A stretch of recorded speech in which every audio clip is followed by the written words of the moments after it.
मेरा नाम ताबिश है और मेरी उम्र 19 साल है। मैं अपनी आला तालीम के हसूल के लिए लाहौर जैसे जिंदा दिल शहर में अपने चचा के घर मुकीम हूँ, जहाँ ज़िंदगी एक ख़ास नज़्मो ज़ब्त के तहत गुजरती है। हमारे इस पुरसुकून घराने में कुल 4 अफराद बसते हैं, जिनमें मेरे चचा साकी साहब, जो एक बैंक ऑफिसर हैं और अपनी सख्त मिजाजी के बावजूद एक नहायत शफ़ीक इंसान है, मेरी चची सादिया, जो कि एक बावकार घरेलू खातून है और उनकी पूरी ज़िंदगी अपने शौहर और बेटी की खिदमत में गुजरी है, और उनकी 22 साला बेटी मारिया, जो कि मेडिकल कॉलेज में डॉक्टर बनने का ख्वाब आंखों में सजाए दिन रात मेहनत कर रही है। हमारा घर 2 मंजिलों पर मुश्तमिल है, जहां नीचे के हिस्से में बुजुर्गों का ठिकाना है, जबकि ऊपर की मंजिल पर 2 कमरे आमने सामने बने हुए हैं, जिनमें से एक मेरा मस्कन है और दूसरा मारिया का। जिंदगी के दिन बड़ी खामोशी से बीत रहे थे कि अचानक एक ऐसी रात आई जिसने मेरे दिल की दुनिया ही बदल दी। वो रात निहायत ही पुरस्रार और खामोश थी। जब मैं अपने कमरे में गहरी नींद के मज़े ले रहा था कि अचानक किसी ने मेरे दरवाजे पर हल्की सी दस्तक दी। नींद के गलबे में पहले तो मुझे लगा कि शायद ये मेरा वहम है, लेकिन जब दोबारा दस्तक हुई तो मैंने हड़बड़ाकर घड़ी देखी, जहां रात के 12 बज रहे थे। मैंने दिल में सोचा कि इस पहर कौन हो सकता है, और जब मैंने उठकर दरवाज़ा खोला तो सामने मारिया को देखकर मेरी हैरत की इंतहा न रही। उसके चेहरे पर हवाइयां उड़ रही थीं और आंखों में एक ऐसा खौफ था जो मैंने पहले कभी नहीं देखा था। उसने लरजती आवाज़ में बताया कि ताबिश, मैंने एक बहुत ही भयानक ख्वाब देखा है जिसने मेरी रूह तक को काम पा दिया है, और अब मुझे अपने कमरे में अकेले रहने से सख्त डर लग रहा है। मैंने उसे दिलासा दिया और अंदर आने का रास्ता दिया। वो इस रात मेरे कमरे के दूसरे बेड पर सो गई और मैं उसे देखकर ये सोचता रहा कि ज़िंदगी के हादसात इंसान को कितना कमज़ोर कर देते हैं। मगर इस कुर्बत ने मेरे दिल में एक नई तरह की बेचैनी पैदा कर दी थी, जो पहले कभी महसूस नहीं हुई थी। अगले दिन जब सूरज की पहली किरण ने मेरे कमरे में दस्तक दी तो मारिया वहां मौजूद नहीं थी, मगर उसकी मौजूदगी का एहसास अब भी फिजा में महक रहा था। मैं जल्दी से तैयार होकर नीचे नाश्ते की मेज़ पर पहुंचा, जहां पूरा खानदान जमा था, और मारिया बड़े एतमाद के साथ चचा को रात के उस वाक़े के बारे में बता रही थी, जिस पर चची ने हल्की सी मुस्कुराहट के साथ उसका मजाक उड़ाया और चचा ने उसे हिम्मत दिलाई। मैं खामोशी से अपना नाश्ता करता रहा, मगर मेरी नज़रें बार बार उस हसीन चेहरे का तवाफ कर रही थीं, जो आज सुर्ख लिबास में किसी परिजात से कम नहीं लग रहा था। मारिया की सफ़ेद रंगत पर वो गहरा सुर्ख जोड़ा इतना जच रहा था कि मेरे लिए अपनी नज़रें हटाना नामुमकिन हो गया था। नाश्ते के बाद मैंने अपनी कार निकाली ताकि मारिया को उसके मेडिकल कॉलेज छोड़ सकूं। रास्ते भर हम दोनों के दरमियान मामूल की गुफ्तगू होती रही, मगर मेरे दिल के अंदर एक तूफान बरपा था। उसे कॉलेज उतारने के बाद जब मैं अपने कॉलेज पहुंचा तो वहां मेरा दिल किसी काम में नहीं लग रहा था। मेरी बेहतरीन दोस्त पिंकी ने मेरी इस बेचैनी को भांप लिया और बार बार सवाल करने लगी कि आज मैं किन ख्यालों में गुम हूं, लेकिन मैंने उसे हकीकत बताने के बजाय खामोशी इख्तियार करना बेहतर समझा। इसी दौरान मेरे दोस्त सैफ ने जब मोहब्बत का वो मशहूर फ़लसफ़ा सुनाया कि जब आप दिन रात किसी एक ही शख्स के सहर में गिरफ्तार रहें तो समझ लें कि आप अपनी आज़ादी खो चुके हैं। ये बात सुनते ही मुझे ऐसा लगा जैसे किसी ने मेरे दिल की तर्जुमानी कर दी हो, और मुझे पहली बार ये शिद्दत से एहसास हुआ कि मारिया अब महज मेरी कज़न नहीं रही, बल्कि वो मेरी ज़िंदगी का कुल असासा बन चुकी है और मेरे दिल की हर धड़कन उसके नाम से मंसूब हो गई है। कॉलेज से वापसी पर जब मैं मारिया को पिक करने पहुंचा तो वो कुछ थकी हुई और गुस्से में नजर आई। उसने बताया कि आज उसकी अपनी किसी सहेली से बहस हो गई है और उसका मूड काफ़ी ख़राब है।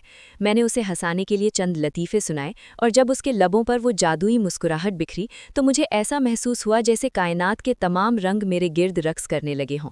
घर पहुंचकर मैंने खुद को अपने कमरे में बंद कर लिया और देर तक अपनी इस कैफियत के बारे में सोचता रहा। शाम को जब मैं नीचे गया तो चची अकेली बैठी थीं। मैंने बातों बातों में उनसे उनकी और चचा की मोहब्बत की कहानी पूछी तो उन्होंने बड़ी मोहब्बत से बताया कि किस तरह चचा ने अपनी खामोश मोहब्बत को पाने के लिए सब्र से काम लिया था। उनकी बातें सुनकर मेरे अंदर भी एक नया हौसला पैदा हुआ, मगर साथ ही ये डर भी था कि अगर मैंने अपने जज्बात का इजहार कर दिया तो कहीं मारिया मुझसे दूर ना हो जाए। रात के वक्त जब मैं अपने लैपटॉप पर कोई फिल्म देख रहा था तो एक बार फिर दरवाजे पर दस्तक हुई। इस बार मुझे मालूम था कि सामने कौन है।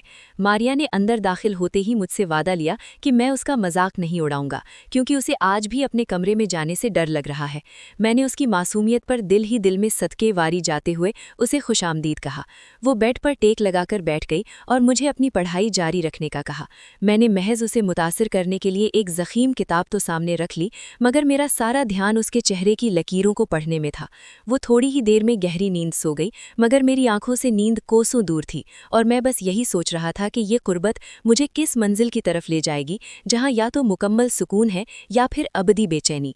दिन गुजरते जा रहे थे और हर गुजरते दिन के साथ मारिया की मोहब्बत मेरे वजूद में जड़ें पकड़ती जा रही थी। अब हालत ये थी कि अगर किसी दिन उसे कॉलेज से लाने में थोड़ी देर हो जाती तो मेरा दिल डूबने लगता और अजीबो-गरीब वसवसे मुझे घेर लेते। मारिया भी अब मुझसे काफ़ी घुल मिल गई थी और अक्सर अपनी पढ़ाई और मुस्तकबिल के बारे में मुझसे तवील गुफ्तगू करती थी। एक दिन जब हम कार में वापस आ रहे थे तो मारिया ने अचानक मुझसे पूछा कि ताबिश, तुम इतने खामोश क्यों रहते हो? क्या तुम्हारी जिंदगी में कोई ऐसी लड़की है जिसके बारे में तुम मुझे बताना पसंद करोगे?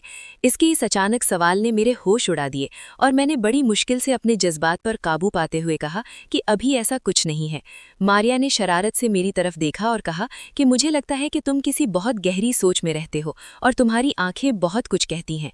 इसकी ये बात सुनकर मेरा दिल चाहा कि मैं अभी इसी वक्त कार रोककर उसे बता दूं कि वो तुम ही हो जो मेरे ख्वाबों की मलिका हो, मगर मैंने खुद को रोक लिया। इस रात जब वो दोबारा मेरे कमरे में आई तो फिजा में एक अजीब सी तपिश महसूस हो रही थी। मारिया ने बताया कि आज कॉलेज में एक बहुत बड़ा फंक्शन है जिसकी उसे तैयारी करनी है और वो काफ़ी पुरजोश है। उसे खुश देखकर मुझे दिली इत्मीनान हासिल हुआ, लेकिन साथ ही ये खौफ भी दामगीर रहा कि जब वो डॉक्टर बनकर अपनी अमली ज़िंदगी में कदम रखेगी तो क्या तब भी वो मेरे इतने ही करीब रहेगी या फिर वक्त की गर्द हमारी इस दोस्ती और इन खामोश लम्हों को धुंधला देगी। मैंने इस रात उसे सोते हुए जी भरकर देखा और दिल ही दिल में ये अहद किया कि चाहे कुछ भी हो जाए मैं उसका साथ कभी नहीं छोड़ूंगा और अपनी मोहब्बत को एक मुकद्दस अमानत की तरह अपने दिल में संभाल कर रखूंगा। कहानी का ये मोड़ अब मुझे इस मकाम पर ले आया था जहां से वापसी का कोई रास्ता न था। मारिया अब मेरी जिंदगी की ज़रूरत बन चुकी थी और उसके बगैर एक लम्हा गुजारना भी मुहाल था। उस रात जब बारिश हो रही थी और लाहौर की सड़कें पानी से भरी हुई थीं, मारिया ने मेरे कमरे की खिड़की से बाहर देखते हुए कहा कि ताबिश, देखो कुदरत कितनी मेहरबान है जो हर चीज़ को एक नई जिंदगी अता करती है। मैंने उसे जवाब दिया कि बिल्कुल इसी तरह जैसे किसी की आमद इंसान की बेरंग जिंदगी में रंग भर देती है। मारिया ने मेरी तरफ मुड़कर देखा और उसकी आंखों में एक ऐसा सवाल था जिसका जवाब मेरे पास था मगर लब खामोश थे। उसने शायद मेरे अंदर उठने वाले तूफान को महसूस कर लिया था क्योंकि उसके बाद वो काफ़ी देर तक खामोश रही। वो रात हमारी ज़िंदगी की यादगार तरीन रात थी जहां अल्फाज से ज़्यादा खामोशी ने बातें की। मैंने ये जान लिया था कि मोहब्बत सिर्फ पाने का नाम नहीं है बल्कि किसी की खुशी में खुश रहना और उसके एहतराम को मुकद्दम रखना ही असल इश्क है। मारिया अब भी अक्सर मेरे कमरे में आती है और वो खौफ जो उसे शुरू में महसूस होता था अब शायद एक बहाने में बदल चुका है।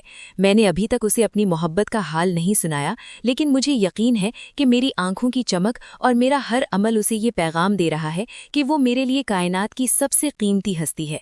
ये कहानी अभी ख़त्म नहीं हुई बल्कि ये तो एक नए सफ़र का आगाज़ है जहाँ उम्मीदों के चिराग रोशन हैं और मुझे कामिल यकीन है कि एक दिन मारिया खुद मेरे इन जज्बों की गवाही देगी और हम दोनों एक नई जिंदगी के सफ़र पर इकट्ठे रवाना होंगे जहां सिर्फ प्यार, वफा और खुशियां हमारा मुकद्दर होंगी। मेरी ये कहानी उन तमाम लोगों के लिए एक मिसाल है जो खामोश मोहब्बत पर यकीन रखते हैं और जानते हैं कि सच्ची मोहब्बत कभी ज़ाया नहीं जाती बल्कि वो वक्त के साथ साथ मज़ीद निखरती और संवरती चली जाती है।